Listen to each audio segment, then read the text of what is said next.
আজকে হচ্ছে 8 তারিখ, 8 জুলাই 2026।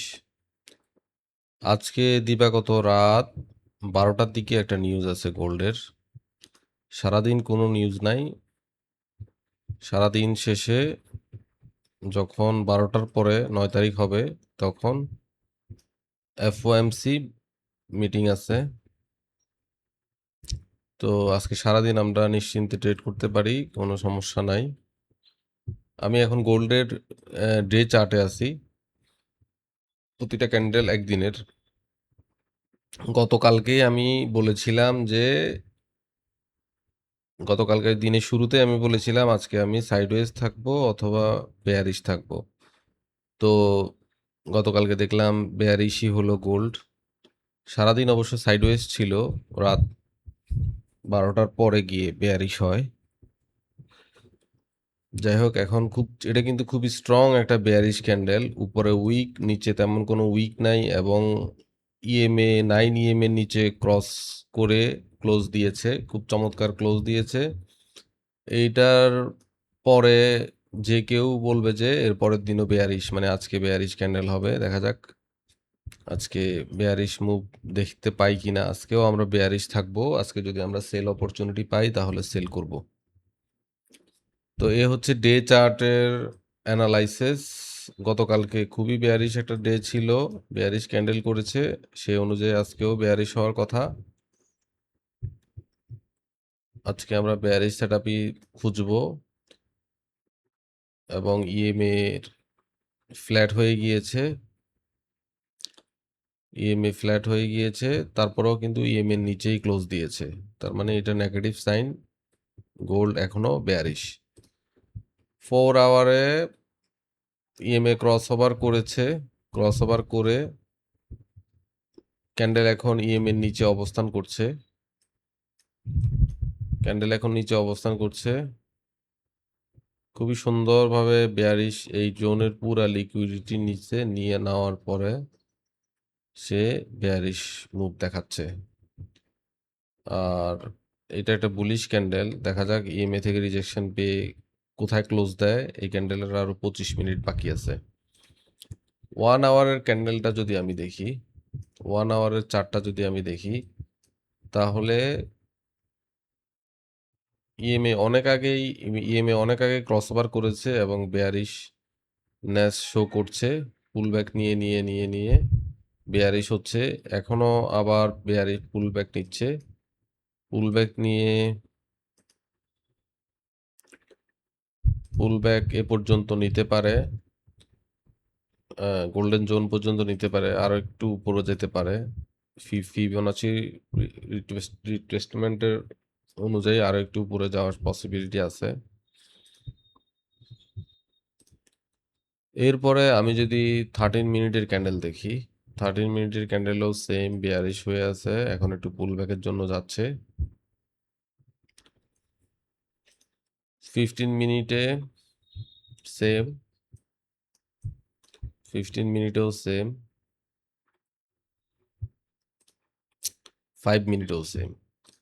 আজকে আমাদের ট্রেডিং এরিয়া হবে, আজকে আমরা কোন জায়গা থেকে কোন জায়গায় ট্রেড করব, এই এই এরিয়া থেকে শুরু করে আজকে আমাদের ট্রেডিং এরিয়া হবে এ পর্যন্ত। এটা হলো আমাদের আজকে ট্রেডিং এরিয়া, ঠিক আছে। এটা নিচে গেলে, যদি গোল্ড এটার নিচে যায়, এটার নিচে ব্রেকআউট দেয়, তাহলে বুঝতে পারবো যে গোল্ড বেয়ারিশ ট্রেন্ড কন্টিনিউ করছে। আর যতক্ষণ না পর্যন্ত গোল্ড এটাকে ব্রেক করবে, ততক্ষণ পর্যন্ত আমরা গোল্ডকে বুলিশ বলতে পারি না। আর আমরা এখান থেকে একটা সেল প্ল্যান করেছি, সেল প্ল্যান করে একটা অর্ডার ব্লক মার্ক করেছি। অর্ডার ব্লকটা হচ্ছে এই জায়গাতে। এইখান থেকে একটা শার্প স্ট্রং বেয়ারিশ মুভ এসেছে। সো এই বেয়ারিশ মুভের অরিজিন হচ্ছে এই জায়গাটাতে। এই জায়গাটাতে আমরা একটা অর্ডার ব্লক মার্ক করেছি, মার্ক করে রেখেছি। অর্ডার ব্লক মার্ক করে রেখেছি। এখান থেকে আমরা সেল এন্ট্রি নিব, সেল রেট করব। এখনো অর্ডার ব্লকের কাছাকাছি যায় নাই, অর্ডার ব্লকের কাছাকাছি গেলেই আমরা এখান থেকে সেল এন্ট্রি প্ল্যান করব, লিমিট অর্ডার বসাবো। আর এটা হলো আমাদের আজকে ট্রেডিং এরিয়া, এই রেড জোন। এই রেড জোন হচ্ছে আমাদের ট্রেডিং এরিয়া। এর নিচে গেলে ব্রেকআউট হবে, ডাউন ট্রেন্ড কন্টিনিউ হবে, আর উপরে গেলে তো ক্যারেক্টার শিফট হয়ে যাবে, আমরা বুলিশ বলবো গোল্ডকে। তো এটাই হচ্ছে আপাতত আমাদের আজকে। দেখি ফিবোনাচি অনুযায়ী আমাদের একদম পারফেক্ট, আমাদের এন্ট্রি জোনটা ডিসকাউন্ট জোনে আছে এবং পারফেক্ট এটা জোন। এখানে গেলে আমরা ইনশাল্লাহ সেল করব। ডিএক্সওয়াইটা যদি দেখি, ডিএক্সওয়াই বুলিশ ছিল গতকালকে, ডিএক্সওয়াই কামব্যাক করেছে। ডিএক্সওয়াই কামব্যাক করেছে।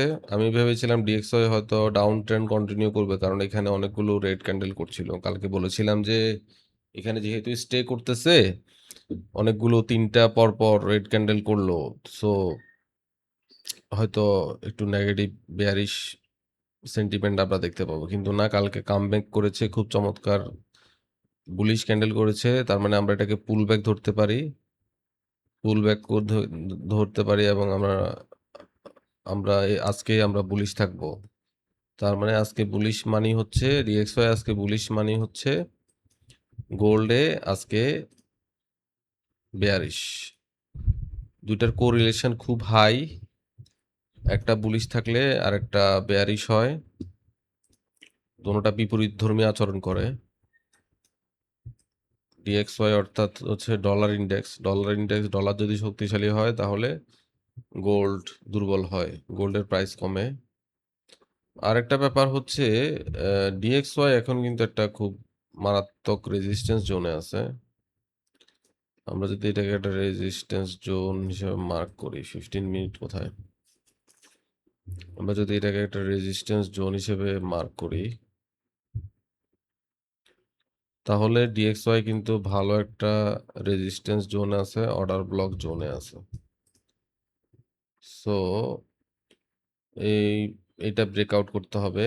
এটা যদি ব্রেকআউট করে তাহলে আমরা ব্রেকআউট অলরেডি, অবশ্য এই অর্ডার ব্লকের সুইপ হয়ে গেছে, তবে উপরে সাস্টেন করতে পারেনি। এখন এটার উপরে যদি ক্লোজ দিয়ে স্টে করে তাহলে বুঝবো যে আমরা ডিএক্সওয়াই পুরোপুরি বুলিশ হয়েছে, এবং গোল্ডে আমরা আরো ভালোভাবে সিরিয়াসলি সেল অপরচুনিটি খুঁজবো।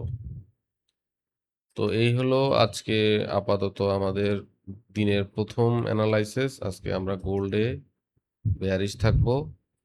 অলরেডি আমরা একটা সেটআপ জোন, একটা ট্রেড জোন মার্ক করেছি, এখান থেকে আমরা সেল নিব ইনশাল্লাহ।